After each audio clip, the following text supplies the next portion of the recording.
ये देखने के लिए आए, हमें मोटिवेट करने के लिए आए। बस आपका थोड़ा सा टाइम और चाहूँगा।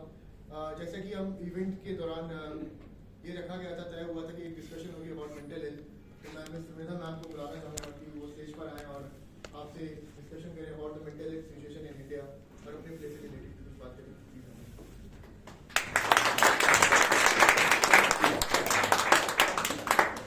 काफी ही प्रभावित कर देने वाली कहानी थी ये। तो मेरा नाम सुमेधा है, मैं एक मेंटल हेल्थ प्रोफेशनल हूँ और मैंने और अवाब जी ने सोचा कोलैबोरेशन करके थोड़ा सा कहानी के साथ अवेयरनेस भी पहुँचाया जाए। लेकिन ये सिर्फ मैं यहाँ ज्ञान देने नहीं आई, लाइव डिस्कशन होगा, इंटरैक्टिव डिस्कशन है ये। तो मैं चाहती हूँ थोड़ा आप लोग भी कंट्रीब्यूट करें और कुछ बोलने से पहले आप सबका रिफ्लेक्शन या जो भी आपने इसमें से फील किया या परसीव किया, मैं वो सुनना चाहूंगी कि इस प्ले से आपने क्या नोटिस करा या ये क्या मैसेज दे रहा था प्ले आपको, या आपका जो भी एक्सपीरियंस रहा देखने का। थोड़ा सा कोई बताना चाहेगा यहाँ पे? Love is blind. जीवन में अंतर्वेदना को व्यक्त करना ही उचित है। जितनी अंतर्वेदना को दबाया उतना वो बाहर निकल कर आए। जीवन में अंतर्वेदना को व्यक्त करना ही उचित है। बहुत बहुत अच्छे से बोला मैम। सर आपने कहा लव इज ब्लाइंड, ठीक है। और किसी ने क्या फील करा या समझा इस प्ले से? पीछे से कोई बोलना चाहेगा? कोई भी नहीं? हाँ जी। फीलिंग्स अगर जुड़ जाए किसी से, बेहतर मेल और फीमेल, तो व्यक्ति सही गलत नहीं पहचान पाता। फीलिंग्स अटैचमेंट से इतना इन्वॉल्व हो जाता उसमें कि what is wrong what is right नहीं देख पाता। अगर कृष्णा की जगह कोई मेल पर्सन होता और आफ्टर मैरिज कमलेश ऐसे फ्रेंड समझती और कृष्णा उनसे प्यार समझता, तो क्या वो जस्टिफाई होता? तो सर ने बिल्कुल सही बात छेड़ी। इस प्ले में काफी सीरियस थीम को छुआ गया था, जैसे कि कृष्णा तो जीवित ही नहीं थी, कृष्णा कमलेश की हेलुसिनेशन थी, उसके मन में चलती थी और कमलेश को बिल्कुल सही तरीके से महसूस होता था। कृष्णा का टच, कृष्णा की आवाज, कृष्णा की खुशबू, कमलेश सब महसूस कर पा रही थी। और कमलेश दवाई लेने से भी इतराती थी, नहीं लेना चाहती थी, तो इस वजह से वो उसकी मानसिक स्थिति भी सही नहीं रह पा रही थी और वो बहुत स्ट्रगल कर रही थी अपने पेन में, इमोशनल पेन में। तो प्ले का एक मोटिव था दिखाने का स्किज़ोफ्रेनिया में क्या होता है, क्या कंडीशन होती है कि जो सच में है ही नहीं हम उसको रियलिटी मान लेते हैं और अपने आप से भी डिस्कनेक्ट हो जाते हैं और आसपास जो सच में लोग हमारे साथ हमें सहारा दे रहे हैं, जैसे कि डिम्पल कमलेश की बीवी या वो डॉक्टर फ्रेंड, उन सब से भी नाता हमारा टूटने लगता है। दूसरी चीज प्ले में दिखानी चाहिए थी, किसी से अंतर्वेदना, जैसे मैम ने कहा, किसी से अगर दूर हो जाते हैं, हमारा जो भी एक अटैचमेंट फिगर हो या जिससे हम प्यार करते हो या जो भी हमारे करीब हो, हमारे दोस्त, लवर या फैमिली वाले, अगर उनसे सेपरेशन का एक्सपीरियंस हमें हो तो हमारे अंदर की इंटरनल इमोशनल स्ट्रगल कैसी रहती है, हम कंफर्ट कर पाते हैं, उससे मूव ऑन कर पाते हैं कि नहीं, ये दिखाना चाहा। तीसरी चीज जैसे सर ने पॉइंट आउट करा, होमोसेक्सुअलिटी। अच्छा मेरा एक सवाल है आप सबसे, कोई एक्सपेक्ट कर रहा था यहाँ पे कोई किसिंग सीन देखेगा? किसी ने स्टोरी पोस्टर से देख के? हाँ जी, हाँ जी। अच्छा यू वर एक्सपेक्टिंग, ओके। आप? Yeah, because there is a poster outside, two people sitting on the terrace. Yes, but उससे वो जरूरी पता लग रहा था कि कुछ रोमांटिक एलिमेंट होगा या अफेक्शनेट सीन होगा? Sorry, the description जो दे रखा था, from where we got the tickets, from my show. There is a specific word that says, relationship. Like it wasn't said romantic relationship, but then relationship between two women, like varied, it could lead to that. So it was that, not कि होगा ही होगा, but it was like quite a possibility. ठीक है। और किसी को पहले expectation थी कि वो ये सीन देखेंगे? नहीं, ठीक है। आपने जब देखा आपका अंदर से रिएक्शन क्या आया, क्योंकि हम तो एक्सपेक्ट ही नहीं कर रहे थे, तो क्या रिएक्शन फील करा, या कुछ थॉट आया, या बॉडी में कुछ अनकंफर्टेबल हुआ? कोई कुछ अपना एक्सपीरियंस शेयर करना चाहेगा? I'm sure most people felt uncomfortable. Uncomfortable, yes, ये साइलेंस बता रही है कि ये कितनी अनकंफर्टेबल बात है कि हम कोई चीज देख चुके हैं और उस बारे में बात नहीं कर पा रहे, या कोई चीज अपनी लाइफ में आपने शायद मेंटली इमोशनली गो थ्रू की हो लेकिन उस बारे में बात नहीं कर पा रहे। जैसे कि ग्रीफ और लॉस, अगर कोई मर जाता है तो क्या आप जानते हैं उसको क्या बोला जाए? और जो हम बातें बोलते हैं, जैसे कि डिम्पल ने बोला कि मम्मी आप भुला के सब कुछ भुला के हमारे पास वापस आ जाओ, या उसके डॉक्टर फ्रेंड ने बोला कमलेश को कि तुम भुला दो कृष्णा को, अब वो नहीं है, और कृष्णा ये बात दोबारा सुन के फिर से शॉक में जाने लग गई, बेहोश हो गई। तो हम किसी को कैसे समझा पाए कि कोई है नहीं, उनका अपना, उनका जिनसे वो बहुत करीब है वो नहीं है? या अगर आप में से किसी के साथ आपने ग्रीफ या कोई डेथ को एक्सपीरियंस करा हो, क्या आप लोग उभर पाए हैं उस सिचुएशन में, एक्सेप्टेंस आ गई है और उस व्यक्ति के बिना अपना जीवन बिता पा रहे हैं सही से, या कोई चॉइस नहीं है तो करना पड़ रहा है? मरने के बाद तो एक्सेप्ट हो जाता है, लेकिन जीते जी नहीं होता। जो व्यक्ति मर गया वो तो अंडरस्टूड है, मरना तो है ही, लेकिन अगर कोई जिंदा है और फिर आपको छोड़ के गया, वो भुलाना मुश्किल। हाँ जी, तो यहाँ पे बात सेपरेशन की हो रही है, चाहे वो मृत्यु से हो या जीते जी हो। यहाँ पे भी वो मर चुकी थी लेकिन महसूस कर रही थी जैसे वो अभी जीवित है। कृष्णा वीक पर्सन के लिए होता है। हाँ जी, तो ठीक है, इमोशनली वीक क्या होता है सर? जो ठीक से देख ना पाए, समझ ना पाए, व्हाट इज रियलिटी। ठीक है, और एक और चीज भी होती है कि हम इमोशनली स्ट्रांग होते हैं लेकिन हमारा शरीर साथ नहीं देता। कमलेश की उम्र काफी हो गई थी, 17 साल पहले वो कृष्णा से मिली थी। तो मैं ये कहना चाह रही हूँ कि हम इमोशनली या सिचुएशनली कुछ भी एक्सपीरियंस करें, हमारी ना बॉडी में लिमिटेशन होती है उसको झेल पाने की।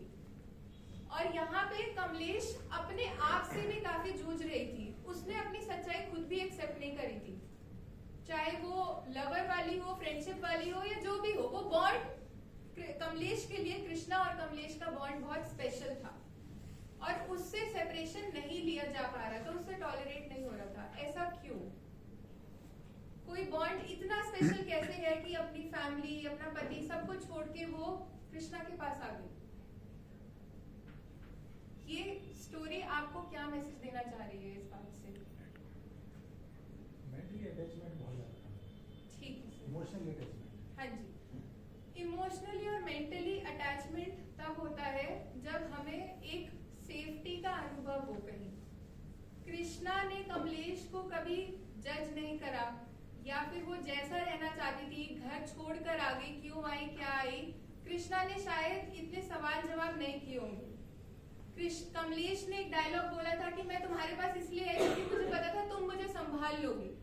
भरोसा था दोनों में एक दूसरे में, और पता था कमलेश को कि कृष्णा कोई सवाल जवाब नहीं करेगी। तो हम लोगों के साथ क्या होता है पूरे जीवन में, कोई एक बात नहीं समझते हम कि जब हम छोटे होते हैं, छोटे से बड़े तक, खाना पीना, रोजी रोटी, पैसा, सब कुछ हमारी नीड होता है, सर्वाइवल के लिए जरूरी है। लेकिन ना इमोशन को एक्सप्रेस कर पाना और एक इमोशनल कनेक्शन बन पाना भी हमारे सर्वाइवल के लिए बहुत जरूरी है। उसको, कमलेश को एक इमोशनल कनेक्शन मिला था अपने जीवन में जो बिछड़ गया, और उसके बाद उसका हाल देखिए आप, वो हेलुसिनेट करने लग गई, वो दवाइयां नहीं ले रही थी, वो रियलिटी डिनाई कर रही थी, क्योंकि बेसिक सर्वाइवल के लिए जो एक चीज थी वो निकल गई, लाइफ से चली गई। तो कभी कभी जरूरी नहीं होता कि व्यक्ति इमोशनली वीक हो, इमोशनल कनेक्शन हमारे सर्वाइवल के लिए जरूरी है। ठीक है, ये एक बात।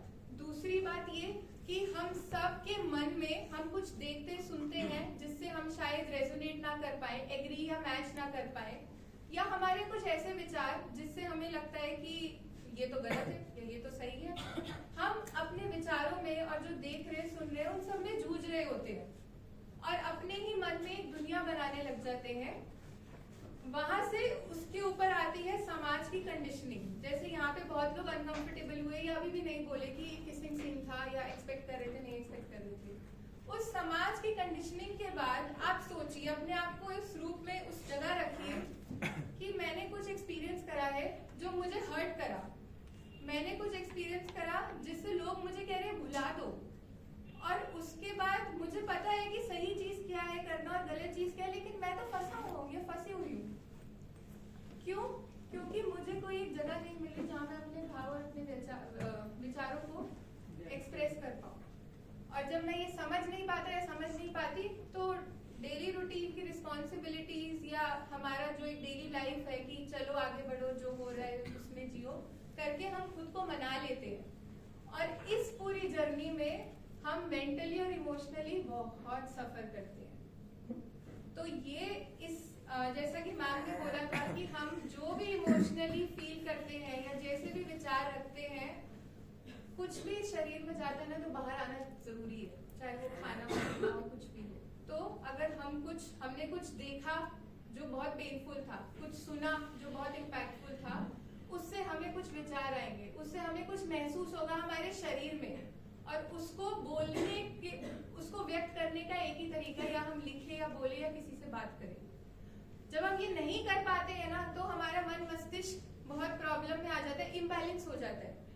आधी फिजिकल प्रॉब्लम्स भी इसलिए क्योंकि बहुत सारे इमोशन सप्रेस्ड है, और हमने 10-15 साल पहले कुछ देखा सुना या एक्सपीरियंस करा होगा जिसका प्रभाव ऐसा है कि हमारी सोच ही वैसी बन जाती है और हम डिनाई करने लगते हैं कि हम ठीक है। साइकोलॉजिस्ट के पास कोई जाना पसंद नहीं करता है। तो ये प्ले एक यही मैसेज देने के लिए था कि आपने यहाँ पे जो भी देखा सुना एक्सपीरियंस करा, भले ही किसी सिचुएशन या चीज से रिलेट ना किया हो, लेकिन कुछ डायलॉग्स ऐसे सुने होंगे जो रिलेटेबल लगे होंगे। जैसे कमलेश कितना लोनली थी, लोनलीनेस तो सबने ही कहीं ना कहीं लाइफ में एक्सपीरियंस करी है। तो लोनली इसलिए नहीं होते क्योंकि हमारे पास लोग नहीं है, लोग होने के बाद भी हम लोनली होते क्योंकि हमें लगता है कोई हमें समझेगा नहीं या सुनेगा नहीं। वो इसीलिए क्योंकि हम एक इमोशनल कनेक्शन ढूंढने की उस प्यास में अभी भी हैं जो हमें मिल नहीं पा रहे, और वो इमोशनल कनेक्शन ना मिल पाने से हम अंदर ही अंदर घुटते रहते और सफर करते रहते, जैसे कमलेश कर रही थी। अभी तक समझ रहे सबको? Yes. ठीक है। तो मुद्दा बस इतना ही है मेरे यहाँ पे इस प्ले के साथ अपनी बात जोड़ने का कि आप लोग अपने भावों को और विचारों को हल्के में ना लें। अगर कुछ भी नेगेटिव थॉट्स या फीलिंग्स आती है, या कोई यहाँ पे है जो बहुत पेनफुल ट्रॉमेटिक एक्सपीरियंस से गुजरा है, हम सबको लग रहा है कि हम उससे उभर जाते हैं, बट हम नहीं उभर पाते। अगर उभर पाते तो कमलेश दवाई ले रही होती और वो अपनी बेटी के साथ एक नॉर्मल लाइफ जी रही होती। वो नहीं उभर पाई, और इसमें उसकी खुद की क्वालिटी ऑफ लाइफ कितना कॉम्प्रोमाइज हुई। वो खुश भी नहीं थी, वो अपनी इमेजिनरी वर्ल्ड में थी, खाना पीना कोई होश नहीं। क्यों? क्योंकि इमोशनल कनेक्शन नहीं है। तो जितना खाना पीना पैसा हमारे लिए जरूरी है, उतना एक हेल्दी इमोशनल कनेक्शन बनाए रखना इस जीवन में क्वालिटी ऑफ लाइफ लेने के लिए बहुत ही जरूरी है। अब आते हैं होमोसेक्सुअलिटी पे। जैसे सर ने बोला था कि अगर वहां पे उस कृष्णा कोई आदमी होता तो शायद लोग थोड़ा कम अनकंफर्टेबल होते या थोड़ा सा इजी हो जाता एक्सेप्ट करना उसको। लेकिन यहाँ पे आदमी और औरत की बात ही नहीं थी, यहाँ पे तो उस स्पेशल बॉन्ड की बात थी जो जेंडर देख के नहीं बनता। ठीक है। तीसरी चीज, ग्रीफ और लॉस। जब कोई अपना हमसे दूर चला जाता है, फिजिकली हमारी बॉडी शॉक में जाती है, ब्रेन की केमिस्ट्री बदलती है। लोग ये बात नहीं समझ पाते। ना हमारे एजुकेशन सिस्टम या वर्क सिस्टम में कुछ ऐसा है कि ग्रीफ के लिए छुट्टी ले ली जाए, 2 दिन 3 दिन की छुट्टी देते फिर बोलते हैं काम कराओ। लेकिन काम पे आना ना बहुत मुश्किल होता है, उस टाइम वापस अपनी रूटीन में वापस जाना बहुत मुश्किल होता है। जैसे कमलेश ने कहा कि जहाँ मैं खाना खाती हूँ तो मैं सोचती हूँ तुम्हारे साथ खा रही हूँ, मैं कुछ कर रही होती हूँ, मेरे को हर वक्त तुम दिखती हो, तुम्हारा विचार आता है। क्यों आता है? क्योंकि ब्रेन शॉक में है, बॉडी शॉक में है, अवेयरनेस ही नहीं है हमें अपनी एग्जिस्टेंस की। वो बस वो सब सोचने को और फील करने को तैयार है कमलेश जहाँ उसको कृष्णा मिल जाए। बात यहाँ पे कृष्णा की नहीं, बात यहाँ पे एक सेफ इमोशनल कनेक्शन की भी है जो उसको कहीं नहीं मिला, ना उसके जा सकता है कि वो अपना घर छोड़ के क्यों आई थी और वो अकेले क्यों रहती थी, अपनी बेटी के पास क्यों नहीं रही, क्योंकि वो बहुत ही अकेलेपन में और लैक ऑफ इमोशनल कनेक्शन में घुसती गई और उसको ऐसी बीमारी लग गई, मानसिक बीमारी भी लग गई। तो ये बस एक अवेयरनेस देने के लिए मैसेज था। इसमें कुछ थीम्स कवर की गई हैं, स्किज़ोफ्रेनिया, होमोसेक्सुअलिटी, ग्रीफ और सेल्फ आइडेंटिटी क्राइसिस। कमलेश ने बोला कि मैं तो खुद से भी सच नहीं बोल पाई और ना कभी बोल पाऊंगी। हेल्यूसिनेशन में भी जो चीज रियल नहीं है, कमलेश उसमें डरी बैठी है और वो कह रही है कि मैं कभी अपना नहीं पाऊंगी। तो तुम जैसा मानना चाहती हो वैसा मान लो। हम में से कितने लोग हैं जो सोचते हैं करना चाहते हैं वो कर पा रहे हैं?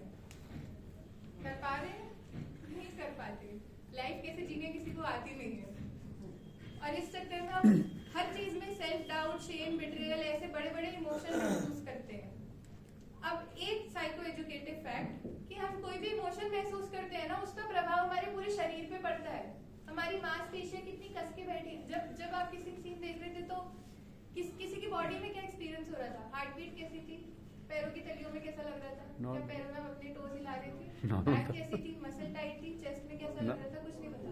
मैं पीछे बैठी थी तो वो आंटी जी पैर हिला रही थी, फिजट हो रहा था थोड़ा सा, मैंने देखा। यहाँ पे किसी की शायद हंसने की आवाज आई थी। तो हमको कुछ ना कुछ हमारे अंदर इमोशन आया, हमें प्रभाव पड़ा और उसका जवाब हमारे शरीर के थ्रू मिल रहा है, बॉडी में फिजियोलॉजिकल चेंज आ रहा है। इसीलिए हमें जब पता होता है ना कि किसी चीज से उठने के लिए हमें क्या करना है, कैसी सोच अपनानी है, कैसे एक्शन लेने हैं, हेल्दी अनहेल्दी, हम कर नहीं पाते हैं क्योंकि हमारा शरीर हमारा साथ नहीं दे रहा होता है। और इसको देखने में लगता है कि अरे ये तो कितनी लेजी है, ये उठना नहीं चाह रही इस चीज से, या उठना नहीं चाह रहा, या ये तो मतलब इसने अपना वो कहानी ही ऐसे बना ली है, या ये विक्टिम प्ले कर रही है। हम ऐसे कुछ बातें बोल देते हैं लेकिन ये नहीं सोचते कि उनके शरीर के अंदर क्षमता ही नहीं है उस चीज से उठ पाने की। यहाँ पे मेंटल सपोर्ट की बहुत जरूरत होती है, इमोशनल सपोर्ट की बहुत जरूरत होती है। और क्योंकि इस बारे में ज्यादा बात, अवेयरनेस और ट्रेनिंग नहीं है, इसीलिए मेंटल हेल्थ प्रोफेशनल्स बहुत ज्यादा आ गए हैं अब इंडस्ट्री में इस चीज को हेल्प करने के लिए। तो अगर आप में से कोई भी किसी भी स्ट्रगल से गुजर रहा है तो प्लीज प्रोफेशनल हेल्प एक बार लेके देखिए। और अगर मेरे से बात करके अच्छा लगा हो तो मेरे पास आ सकते हैं, नहीं तो किसी को कुछ कहना है, कोई थॉट, कोई ओपिनियन? हाँ जी सर। सबके सामने नहीं करना। ठीक है सर, बाद में ठीक है। मैम एक हाँ चीज जी। पूछनी थी कि अबाउट द प्ले ओनली कि वहाँ कमलेश के पास she is going through a loss. As an audience हमें पता चल रहा है कि कमलेश के पास उनकी डॉटर है और उनके हस्बैंड हैं। And reality also what we see is कि कई बार ऐसे इंस्टाग्राम पे भी होता है व्हेन पीपल से कि we are here to talk to you. अजनबी आदमी अगर आपसे कोई कहता है कि हम हैं, आप हमसे बात कर सकते हैं, as a person who would want to talk to someone who's going through a mental health crisis, what would you advise to them कि हम उनसे जाके बात कैसे करें? अगर हम प्ले की बात करें, जीवन और डिम्पल क्या कर सकते थे ऐसा कि कमलेश वो ग्रीफ से बाहर आ पाती, क्योंकि they are trying their best. क्योंकि जैसे जीवन ने कहा कि हमें पता था कि तुम्हें कैसा लगेगा इसलिए हमने तुम्हें नहीं बताया। तो for me in an audience I feel that they are trying to be there for her, पर बिकॉज ऑफ हो सकता है कि कमलेश इतना कनेक्ट ना फील करती हो उनके साथ तो वो नहीं खुल के बात कर पाती हो। पर जीवन और डिम्पल और क्या कर सकते थे ताकि कमलेश थोड़ा और कंफर्टेबल फील करे? Can I answer that before you answer your professional help? Ask for professional help. Nothing changes deep within if you talk to friends. It's just a band-aid, so you may feel good temporarily. And correct me if I'm wrong. It's a small band-aid which is very much required. Very much. You need family. India में वो social system, ecosystem है कि आपकी family, आपके friends से आप बात कर सकते हैं. But anything जिससे आप हिले हैं life में, health, wealth, relationship. These are three pillars. जब वो हिलते हैं और आप जिस चीज में ज्यादा इन्वेस्ट करते हैं, suppose you invest heavily in a relationship, वो ब्रेक हो जाए. If you invest heavily in wealth, business, अगर आपका फाइनेंशियल लॉस हो जाए. If you invest in health, you been working out through your life and you go through a severe crisis, that's where you crumble. So when you crumble, it needs a very deep-rooted thing. Professionals, mental health professionals study for 7, 8, 9 years, which cannot compare to anybody holding your hand and talking to your folk. If you get a situation in life, you may not start hallucinating and getting schizophrenia, but if you don't process it properly, it's called PTSD, post-trauma stress disorder. आप एक बार health से निकल आइए, relationship से निकल आइए, आप process नहीं करेंगे, next time same thing happens to you, it's all back to square one and you will suffer. Over to you because you professionally. But like okay, I have a follow-up question for this. Okay. जैसे identity crisis का बोला, if she is not, and this is a very common thing that happens in Indian society especially, अगर वो ये, मैं homosexuality की बात भी नहीं कर रही हूँ यहाँ पे. We have a lot of people who don't want to accept that they need professional help, and you can't push them in that direction because then they get very defensive. That you know you're trying to, तुम पागल बुला रहे हो मैं यहाँ पे. Yeah, right. Then how do you like, even if I want to help, say, an older person in my family who has this outlook towards mental health, or मैं चाहती हूँ, like my direction of helping them is okay, I want them to seek professional help, but I can't move them towards that direction because that is also a move जो उनको और distant कर देगा मेरे से. So then like. I have noted your point. Thank you, ma'am, काफी elaborate answer था. Coming back to your question, मुझे 5 साल का एक्सपीरियंस है, मैं ट्रॉमा में काम करती हूँ अभी तक. इससे पहले एक शो हुआ था, उसमें से एक पर्सन ने एग्जैक्टली यही सवाल पूछा था कि हम तो हेल्प करना चाहते हैं बट करें कैसे.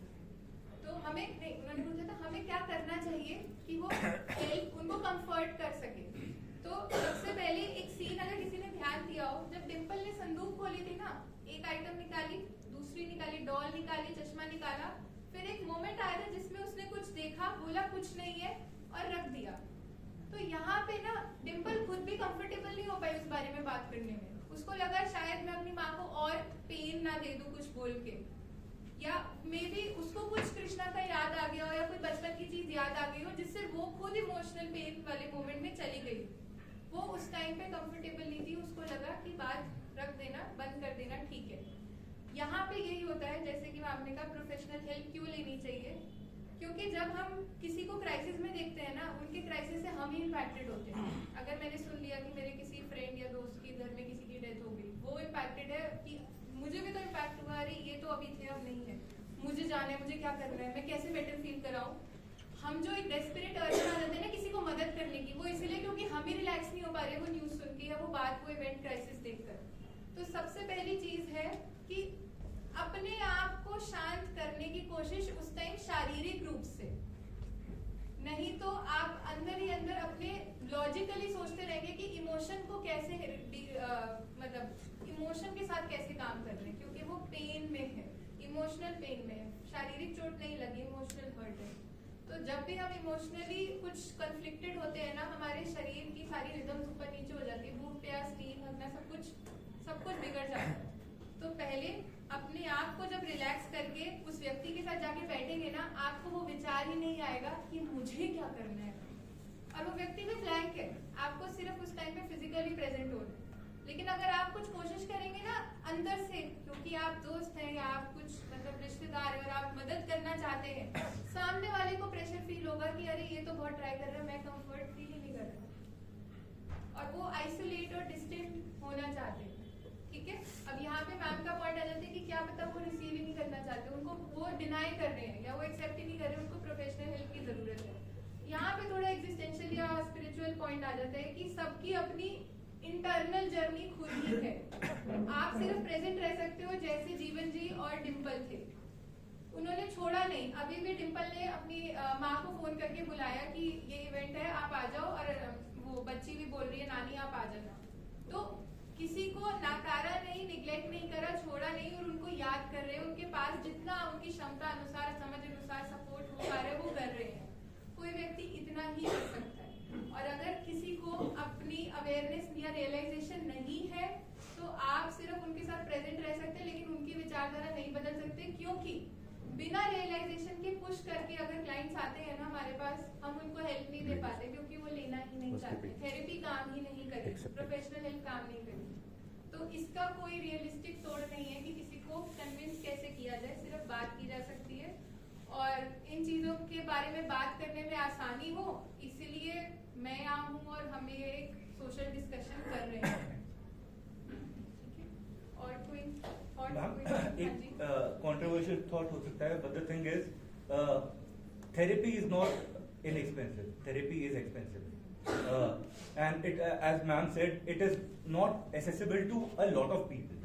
अगर आपने भी देखा होगा, I think around 3 or 4 people out of 5 are suffering from certain type of mental disorder. 5 out of 5. 5 out of 5. 5 out of 5. But 5 out of 5 cannot afford a therapy. Also, there is no end date to a therapy कि मैं इतने दिन में या इतने time में या इतने सेशन में मैं ठीक हो जाऊंगा या फिर I will be able to cope up with all those feelings. But so what do you suggest for people who are not able to afford therapy?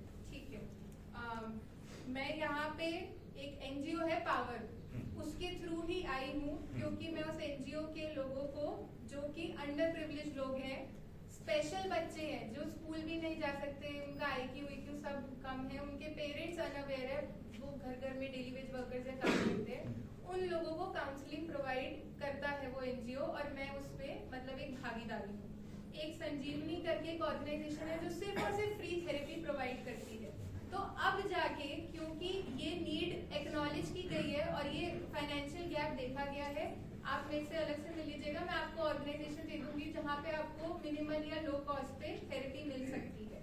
रही बात जो कमाते हैं उनको भी लगता है कि थेरेपी मुश्किल है, ये चीज ऐसी है कि मेरे पास भी क्लाइंट्स आते हैं, मैं बोलती हूँ कि मैं 1200 एक घंटे का चार्ज करती हूँ, हफ्ते में 4 सेशन लो 4800, जो महीने का 30-40 हज़ार कमाता है वो शायद 4800 नहीं देना चाहेगा इस चीज पर। तो यहाँ पे आपका हम इस चीज से भी ट्रेंड है कि लोग अफोर्ड नहीं करेंगे तो हम भी कैसे कमाएंगे, वो सिस्टम बनाया हुआ है। तो यहाँ पे बात की जाती है कि आप अपना बजट बताइए, उस हिसाब से हम टाइम और सेशन की एफिशिएंसी डिजाइन करेंगे और आपको मैक्सिमम हेल्प देने की कोशिश करेंगे। आप 2400 दे सकते हैं, ठीक है, या तो हम 1.5 घंटे के 2 सेशन कर ले या कुछ ऐसा ऊपर नीचे, ये भी एक चीज है जो थेरेपी में आराम से बात की जा सकती है। मैम पर क्या रिजल्ट सेम रहता है? हाँ जी, रिजल्ट सेम रहेगा, रिजल्ट गलत होगा तो हमारा भी तो टाइम जा रहा है ना, हम भी चाहते हैं क्लाइंट बेटर फील करे, नहीं तो खुद डाउट आ जाता है कि शायद हम अच्छे से हेल्प नहीं कर सकते। तो जो फाइनेंशियली अफोर्ड नहीं कर सकते उनके लिए मैं आपको ऑर्गेनाइजेशंस के नाम दे दूंगी।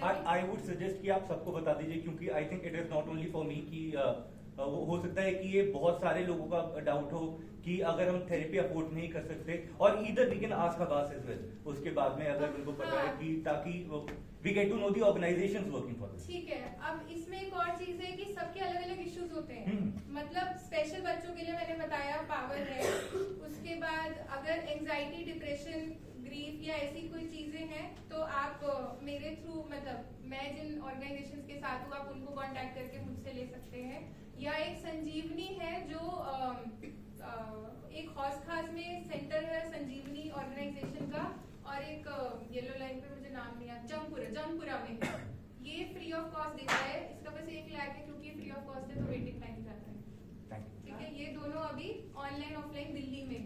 हाँ जी, हम Tier 3 cities में because therapy और आप जो एनजीओ बोल रहे हो, they are mostly in the metropolitan cities, Tier 2 cities, but अब there are a lot of people are suffering from Tier 3 cities, they are open to give it a chance, but then what he said, expenses and then this accessibility of it in Tier 3 cities, because they still don't believe in the virtual session. Okay, so if you have some details on the people for the Tier 3 cities, some NGOs are going to be great. Tier 3 cities आप एक example दे दीजिए, क्योंकि अभी तक जो मुझे personally, मैं जिनको जानती हूँ मेरे कॉन्टैक्ट्स, एक आपको भोपाल में, चंडीगढ़ में, मतलब आसपास Tier 3 cities और भी बस हो रहा है, जैसे मान लीजिए उज्जैन, ओके, फॉर एग्जाम्पल, ठीक है, उसके लिए RCI ने एक लिस्ट बना के रखी हुई है जो हम हमारे ग्रुप्स में रन करती है, आप या तो मेरा कांटेक्ट ले लीजिए, मैं आपको दे दूंगी, वहाँ पे सारे प्रोफेशनल्स जो मिनिमल कॉस्ट पे काम करना चाहते हैं उसमें लिस्टेड है, तो आपको थोड़ा सा एफर्ट मार के अपने लिए कोई ढूंढना होगा।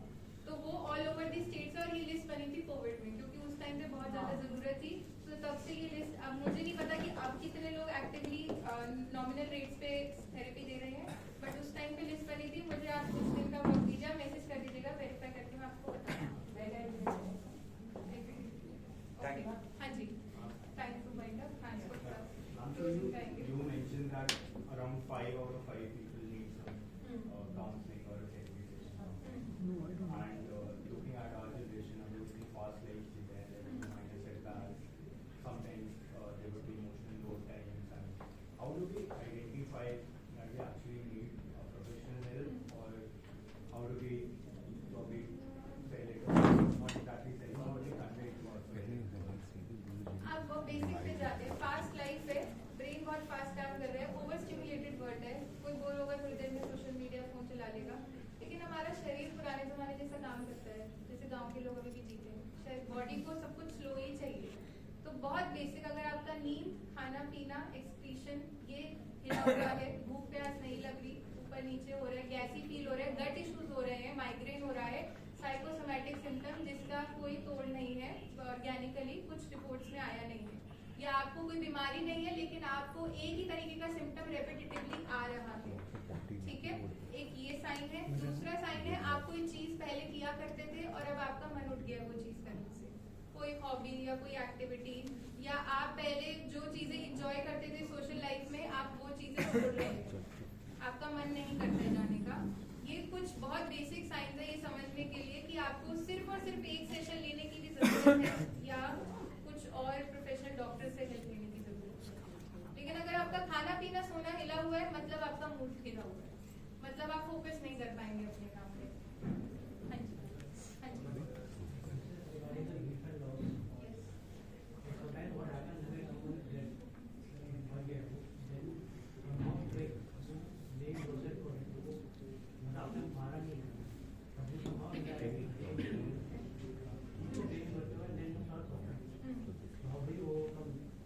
सर ने पूछा है कि अगर किसी की डेथ हो जाती है तो आपने नहीं मारा लेकिन हम मन में विचारधारा बना लेते कि मेरी वजह से हुआ है, या मैं कुछ कर नहीं पाया, कर नहीं पाई, या मेरे कंट्रोल में होता तो मैं ये करती थी, वैसा करती थी, वैसा करती थी. सबसे पहले ग्रीफ काउंसलिंग एक अलग कैटेगरी बनाई गई है मेंटल हेल्थ में, क्योंकि ये बहुत अलग तरीके से डील किया जाता है इसी प्रॉब्लम से. ये नॉर्मल डेली काउंसलिंग जैसा नहीं है, रूटीन काउंसलिंग जैसा. दूसरा कि ये शॉक में है, एक्सेप्ट नहीं कर पा रहे हैं. तो अगर हम ऐसे सोच ले कि मैं क्या क्या कर सकती थी, मन थोड़ी देर के लिए मानता है कि शायद अगर मैं ऐसा करती तो वो आ जाते, मन को मनाने वाली बात. अगर लंबे समय तक कोई इस विचारधारा में अटका हुआ है तो उसका शारीरिक रूप पे भी प्रभाव आया होगा कि ये ऐसी चीज है जो लाइफ में इनएविटेबल है, ये होगी ही होगी, सबके साथ होगी. और ये आपको डेथ एक्सट्रीम है, आपने डेथ देख ली तो सब देख लिया, उसके बाद आपको कोई डेली की कोई चीज इतना इफेक्ट नहीं करेगी जितना डेथ देखने के बाद आपका पूरा मेंटालिटी पर बदल जाता है. तो ये चीज समझना कि आपने जो देखा है वो कोई मामूली चीज नहीं थी. तो ठीक है, अगर आप ऐसा सोच रहे हो तो सोच लो, लेकिन उन लोगों से बात करके देखते हैं जो कुछ और गिने चुने लोग जिन्होंने डेथ एक्सपीरियंस करी हो. यहाँ पे सपोर्ट ग्रुप और ये वाली चीजें रोल प्ले करती है. अगर मैं मान रही हूँ कि मैं बचा सकती थी अपने लव्ड वन को, या मैं कुछ कर सकती थी, मेरी वजह से हुआ है, ठीक है, मान लिया. अब मैं ये तो देख सकती हूँ, या मेरे जो केयरगिवर्स हैं वो ये देख सकते हैं कि जो दूसरे लोग हैं मेरी उम्र के जिन्होंने सेम ट्रॉमा या लॉस देखा है, क्या वो भी ऐसा महसूस कर रहे हैं? अगर हाँ तो ये एक जनरल सोचने का तरीका है. इस पे व्यक्ति अपने ऊपर बहुत हार्श हो जाते हैं, लेकिन ये भी एक सोचने का तरीका है उभरने के लिए. कुछ तो करके उभरना है, तो ऐसे ही सोच लो वाली चीज. आप कंक्लूड करते हैं. हमारे पास टाइम है क्या? नहीं, ठीक है. Thank you so much for listening to me.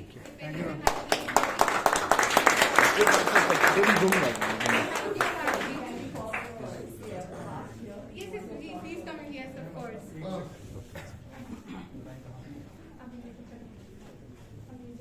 Thank you so much आपका इतना कीमती वक्त देने के लिए. बस थोड़ा सा बताना चाहूँगा अपनी कास्ट और इंट्रोड्यूस कराने के लिए.